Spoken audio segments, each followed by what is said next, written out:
So guys यहाँ पे ध्यान दो, हम पढ़ने वाले वर्टिकल सर्कुलर मोशन। यहाँ पर हमें एक पॉइंट दे रखा है, यहाँ पे एक मास m है और एक सर्कुलर मोशन कर रहा है यहाँ पे, ठीक है।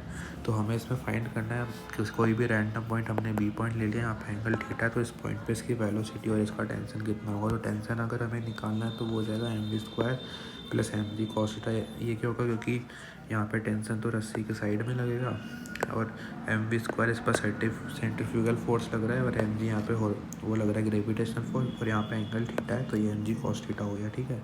अब यहाँ पे वेलोसिटी निकालने के लिए हमें एनर्जी कंजर्वेशन लगाना पड़ेगा। यहाँ पे हमने पोटेंशियल एनर्जी 0 मान ली है और काइनेटिक एनर्जी हमने मान ली यहाँ पे हाफ mvi² और initial is equals to final, ठीक है। और फाइनल मान लिया अपने हाफ mv फाइनल स्क्वायर, और यहाँ पे u फाइनल हम कैसे लिखेंगे mgh। पोटेंशियल एनर्जी कितनी होती है mgh, और इसकी अगर हमें हाइट निकालनी है यहाँ पे अब इस पॉइंट पे, ठीक है। तो यहाँ पे इसकी हाइट कितनी हुई, ये तो अपने पास r थी और ये अपने पास r है, और इसका ये वाला कंपोनेंट कितना हो जाएगा r cos थीटा हो गया। तो अगर अपन को ये वाला निकालना है तो ये कितना हो जाएगा r minus r cos theta. तो ये से आ गया हमें r minus r cos theta आ गया। अब अगर अपन को इनिशियल निकालनी है तो कितना हो जाएगा vi² is equal to vf² plus 2gr 1 minus cos theta. ऐसे अपन वेलोसिटी निकाल सकते हैं। और अब अपने पास एक कंडीशन है, टॉप पे टेंशन अगर 0 हो गया तो हम कैसे सॉल्व करेंगे यहाँ पे, यानी कि ये घूम रहा है यहाँ से लेके यहाँ पे, और इस पॉइंट पे आके अगर टेंशन 0 हो गया तब हम कैसे सॉल्व करेंगे।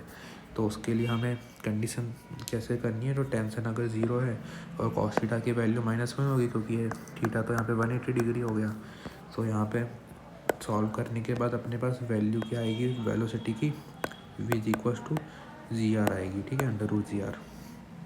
और अगर यहाँ पर वेलोसिटी gr आ रही है तो यहाँ पे कितनी आएगी, वो सॉल्व करने के लिए हम ये वाला फार्मूला यूज़ कर लेंगे, ठीक है। इस फार्मूले के हिसाब से इनिशियल वेलोसिटी हमें निकालनी है और फाइनल हमें gr दे रखी है, और यहाँ पे cos थीटा की जगह -1 रख देंगे तो इसको सॉल्व करेंगे तो 5√5gr आ जाएगी यहाँ पे नीचे। अब इसके बेसिस पे हम एक py सॉल्व करने वाले हैं। तो इसमें हमें एक सर्कुलर मोशन दे रखा है और यहाँ पे 60 डिग्री और 120 डिग्री पे हमें 2 पॉइंट दे रखे बी और सी। तो इसने पूछा है काइनेटिक एनर्जी का रेशियो कितना है बी और सी पे, और इसने हमें कंडीशन दे रखी है slack when the bob reaches at point D, यानी कि यहाँ पे टेंशन अपने पास 0 है। तो अगर यहाँ पे टेंशन 0 है तो अपने पास वी है, अपने को पता है 5gl आ जाएगी, और यहाँ पे अपने पास वी डी भी हमें पता है कितनी आ रही है √gl आ रही है। तो हमें निकालना है इसका काइनेटिक एनर्जी बी और सी का रेशियो निकालना है। तो इसका रेशियो कैसे निकालेंगे, हाफ mv² अपन